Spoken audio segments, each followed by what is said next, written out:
नमस्कार साथियों, आपका बहुत बहुत स्वागत है आपके अपने YouTube channel MS study centre में। तो आज हम 10th NCERT मैथ के फर्स्ट चैप्टर के कुछ इंपॉर्टेंट क्वेश्चन आपको करा रहे थे। तो इससे पहले हमने आपको इसके 2 वीडियो प्रोवाइड करवा दिए हैं, जिनमें हमने बहुविकल्पी और अतिलघु उत्तरीय प्रश्न जो इम्पोर्टेंट थे एग्जाम के पॉइंट ऑफ व्यू से उनको सॉल्व करवा दिया था।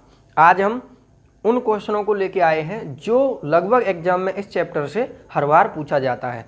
तो ये क्वेश्चन 3 से 4 नंबर का पूछा जाता है। तो अगर आप इसको अच्छी तरीके से कर लोगे तो आपकी 3 से 4 नंबर यहाँ से पक्के हो जाते हैं। तो चलिए इस वीडियो को शुरू करते हैं और बहुत ही आसान तरीके से हमने इस तरह के क्वेश्चनों को सॉल्व करवाया है। तो अगर चैनल पर नए हैं तो प्लीज़ चैनल को सब्सक्राइब कर लें और बेल आइकन को प्रेस कर लें ताकि हमारे सभी वीडियो के नोटिफिकेशन आपके पास सबसे पहले पहुंच जाए। चलिए शुरू करते हैं आज की इस वीडियो को। तो क्वेश्चन नंबर फर्स्ट में आपसे पूछा गया है कि सिद्ध कीजिए कि √3 एक अपरिमेय संख्या है। तो साथियों, जब भी इस प्रकार का क्वेश्चन आपको पूछा जाए तो सबसे पहले आपको क्या करना है कि √3 यानी अपरिमेय संख्या को एक परिमेय संख्या के बराबर मान लेना है। तो चलिए इसको मानते हैं। तो माना √3 एक परिमेय संख्या है। मैंने मान लिया ये एक परिमेय संख्या है। तब क्या होगा, √3 इजिकल टू जो हमारी परिमेय संख्या होती है वो क्या होती है, वह संख्या होती है जिसको हम P/Q के रूप में लिख सकते हैं। ये हमने जब आपको बेसिक पार्ट इसका कराया था तो आपको बहुत ही अच्छी तरीके से सारी चीज़ें समझाई थी। चलिए अब यहाँ पर जो इसका हर है Q, ये 0 के बराबर नहीं होना चाहिए। और यहाँ पर मैं लिख देता हूँ जहाँ P व Q पूर्णांक हैं, P और Q पूर्णांक हैं और Q 0 के बराबर नहीं है, तभी ये एक परिमेय संख्या हो सकती है। और P व Q के एक के अतिरिक्त कोई अन्य उभयनिष्ठ गुणनखंड नहीं है। यहाँ पर इसका मतलब ये है जब दो संख्याओं में कोई भी उभयनिष्ठ गुणनखंड नहीं होता है एक के अतिरिक्त, वे संख्याएं सहभाज्य संख्याएं कहलाती हैं। तो हम इसको सहभाज्य संख्याएं भी कह सकते हैं।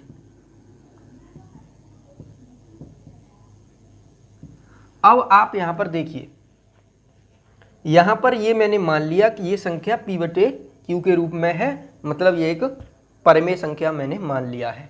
अब मैं क्या करूंगा, दोनों पक्षों में इसका वर्ग करता हूं। तो √3 का मैं लिख देता हूं। चलिए, दोनों पक्षों में वर्ग करने पर, जब मैं वर्ग करूंगा तो क्या मिलेगा, √3 का स्क्वायर इजिकल टू P/Q का स्क्वायर। तो यहाँ से √3 का स्क्वायर करूंगा तो क्या मिलेगा मुझे, 3, और यहाँ मिल जाएगा P² Q²। मैं इस संख्या को क्या लिख सकता हूँ, Q × Q, क्योंकि ये क्या है, Q का स्क्वायर है। अब देखिए, मैं इस एक Q को इधर लेके आ सकता हूँ क्योंकि यहाँ पर ये भाग में है। इधर लेके आऊँगा तो क्या हो जाएगा, गुणा में 3Q इजिकल टू P²/Q। क्योंकि आपको पता है P और Q दोनों क्या हैं, ये पूर्णांक हैं। जब ये दोनों पूर्णांक हैं तो ये क्या है, ये एक आपको देखिए यहाँ पर ये भिन्न के रूप में संख्या लिखी गई है। तो ये क्या है, एक भिन्न है, और ये क्या है, एक पूर्णांक है। तो देखिए पूर्णांक बराबर ये क्या है, भिन्न है। यहाँ देखिए ये पूर्णांक है और ये आपका एक भिन्न है।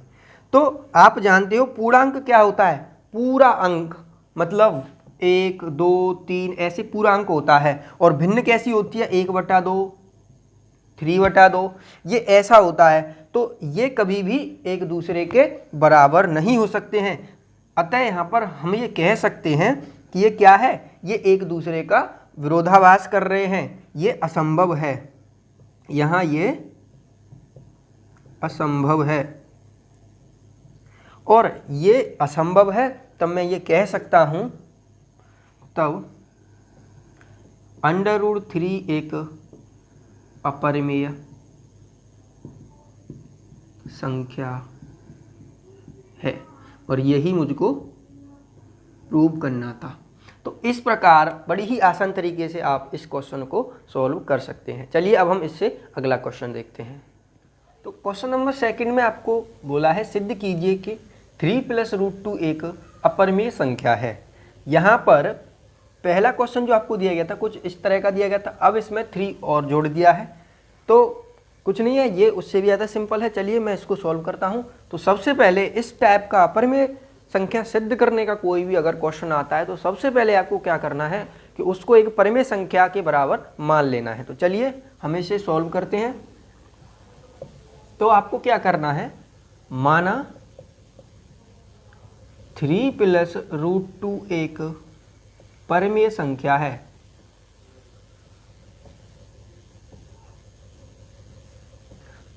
अब ये एक परिमेय संख्या है तो मैं इसको क्या लिखूंगा, 3 + √2 = p/q, जहां p व q पूर्णांक है और q 0 के बराबर नहीं है। और मैं ये बोल दूंगा, ये भी लिख देता हूं कि p व q सहभाज्य संख्याएं हैं।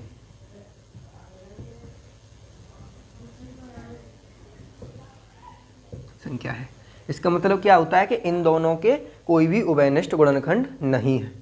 चलिए अब मैं अगर इस 3 को इधर लेके जाऊं तो ये माइनस का हो जाएगा, तो यहाँ क्या होगा, √2 = p/q - 3।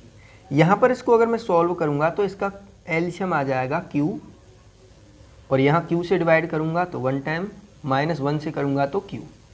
इस प्रकार ये सॉल्व हो जाएगा। चूँकि हम जानते हैं, अब आप यहाँ पर देखिए p और q दोनों पूर्णांक हैं, क्योंकि p व q पूर्णांक है। अगर यह पूर्णांक है तो ये संख्या p/q के रूप में लिखी गई है, तब हम कह सकते हैं ये दोनों अगर पूर्णांक हैं तब p - 3q/q एक परिमेय संख्या है, परिमेय संख्या है। और अगर यह एक परिमेय संख्या है और इसके बराबर क्या है, √2, तो √2 भी एक परिमेय संख्या होनी चाहिए, जो कि एक परिमेय संख्या नहीं है, ये हम जानते हैं। तो यहाँ पर दोनों बातों का विरोधाभास होता है। तो हम यहाँ पर कह सकते हैं ये तो क्या है, ये असंभव है, ये दोनों बराबर नहीं हो सकते। तो ये क्या है, असंभव। तब हम ये कहेंगे कि हमारी कल्पना क्या है, गलत है। अतः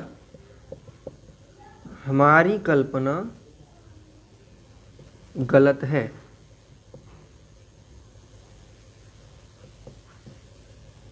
और हमारी कल्पना अगर गलत है तो हम ये कह सकते हैं कि √3 प्लस तब 3 + √2 एक अपरिमेय संख्या है। तो इस प्रकार आप इस क्वेश्चन को आसानी से सॉल्व कर सकते हैं। चलिए अब हम इससे अगला क्वेश्चन देखते हैं। चलिए अब हम क्वेश्चन नंबर 3 को देखते हैं। तो क्वेश्चन नंबर 3 में आपसे बोला है कि सिद्ध कीजिए कि 1/√2 एक अपरिमेय संख्या है। तो साथियों, जिस तरह के भी अपरिमेय संख्या से रिलेटेड क्वेश्चन एग्जाम में बन सकते हैं, मैं उस प्रकार के क्वेश्चन आपके लिए लेकर के आया हूँ। इसमें संख्याएं बदल कर आपके एनसीईआरटी की बुक में क्वेश्चन दिए गए होंगे, तो आप उसकी इसी मेरे मेथड को लगा करके प्रैक्टिस अच्छी तरीके से कर लेना। तो कोई भी क्वेश्चन इस प्रकार का आएगा तो आप एग्जाम में अच्छी तरीके से उसे बना पाओगे। चलिए अब हम क्वेश्चन नंबर 3 को देखते हैं। तो सिद्ध कीजिए कि 1/√2 एक अपरिमेय संख्या है। तो सबसे पहले जब भी अपरिमेय संख्या का क्वेश्चन अगर आपके पास आता है तो उसमें क्या करना है, आपको उसे परिमेय संख्या के बराबर मान लेना है। चलिए इसको भी मानते हैं। माना 1/√2 एक परिमेय संख्या है, परिमेय संख्या है। तो इसको मानते हैं 1/√2 = p/q। ये हमने परिमेय संख्या के रूप में मान ली और यहाँ पर हम लिख देते हैं जहाँ p व q पूर्णांक हैं और q 0 के बराबर नहीं है, और ये दोनों क्या हैं, सहभाज्य संख्याएं हैं।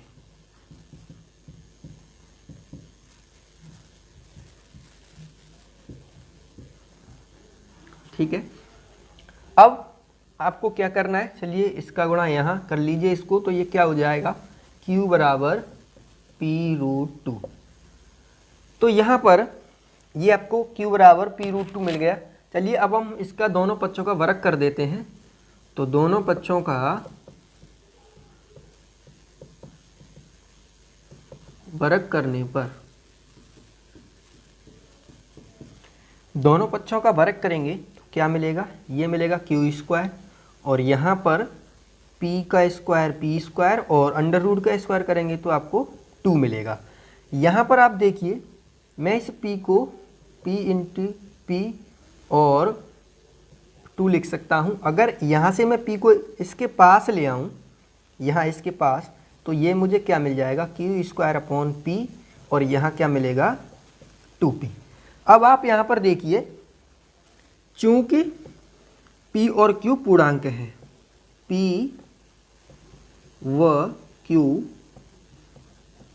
पूर्णांक हैं। अब ये पूर्णांक है तो ये क्या होगा, ये बटे के रूप में लिखा गया है, ये क्या है, एक भिन्न होती है, भिन्न। और यहाँ p पूर्णांक है तो ये क्या होगा, एक पूर्णांक हो जाएगा।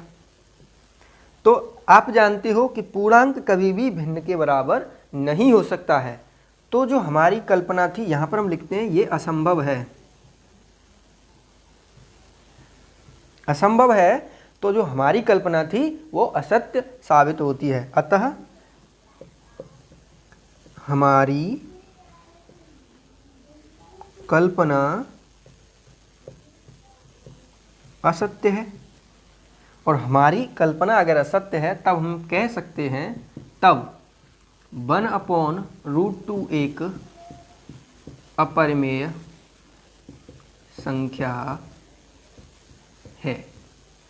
इस प्रकार आप इस क्वेश्चन को प्रूव कर सकते हो। चलिए अब हम इससे अगला क्वेश्चन देखेंगे। चलिए अब हम क्वेश्चन नंबर 4 को देखते हैं। तो क्वेश्चन नंबर 4 में आपसे बोला गया है कि सिद्ध कीजिए कि 7√2 एक अपरिमेय संख्या है। तो इस क्वेश्चन को भी चलिए सॉल्व करते हैं। तो ये इसमें पूछा गया है कि अपरिमेय संख्या के बारे में, तब आपको क्या करना है, सबसे पहले इसको एक परिमेय संख्या के रूप में मान लेना है। तो मैंने आपको पहले ही बताया है कि जब भी आपसे किसी भी प्रकार की अपरिमेय संख्या प्रूव करने के लिए बोला जाता है, तब आप उसको सबसे पहले एक परिमेय संख्या के बराबर मान लेंगे। चलिए हल करते हैं। माना 7√2 एक परिमेय संख्या है, परिमेय संख्या है। अगर ये एक परिमेय संख्या है तो आपको पता है परिमेय संख्या क्या होती है, परिमेय संख्या होती है आपकी p/q के रूप में जो लिखी जा सकती है, जहां p व q पूर्णांक है और q 0 के बराबर नहीं है, और p व q में कोई उभयनिष्ठ गुणनखंड नहीं है, गुणनखंड नहीं है। यह एक अब सहभाज्य संख्या है। तो अब आप देखिए इस 7 को, यहाँ पर ये 7 गुणा में है, इधर मैं भाग में लेके आ सकता हूँ। तो यहाँ पर क्या मिलेगा 7√2 इजिकल टू P/7Q। अब आप यहाँ पर देखिए, चूंकि P और Q क्या है, P व Q पूर्णांक हैं। अगर ये पूर्णांक हैं तो ये क्या होनी चाहिए, एक परिमेय संख्या होनी चाहिए। अगर ये परिमेय संख्या है तब √2 भी एक परिमेय संख्या होनी चाहिए, जो कि नहीं है। तो यहाँ पर क्या होता है, यह बराबर नहीं हो सकती है, ये एक दूसरे का विरोधाभास है। ये क्या है, अगर यहाँ से देखें तो ये अपरिमेय है और ये क्या है, एक परिमेय है। तब ये क्या है, असंभव है, असंभव। और अगर ये असंभव है तो हमारी कल्पना क्या होती है, गलत सिद्ध होती है। तो अब हम यहाँ से कह सकते हैं कि 7√2 एक अपरिमेय संख्या है। तो इस प्रकार आप इस तरह के क्वेश्चनों को आसान तरीके से सॉल्व कर सकते हैं। तो साथियों, अगर आप एग्ज़ाम में बहुत अच्छा परफॉर्मेंस करना चाहते हो तो प्लीज़ चैनल को सब्सक्राइब कर लें और अपने फ्रेंड सर्कल में इसको शेयर कर दिया करें और ज़्यादा से ज़्यादा वीडियो को लाइक किया करें। तो चलिए इससे आगे अब हम नेक्स्ट चैप्टर के इम्पोर्टेंट क्वेश्चन आपको प्रोवाइड करवाएंगे। जब तक आप इस प्रकार के आपकी बुक में जो भी क्वेश्चन है उनकी आप अच्छे से प्रैक्टिस कर लें। धन्यवाद। चलिए यहीं पे इस वीडियो को बंद करते हैं।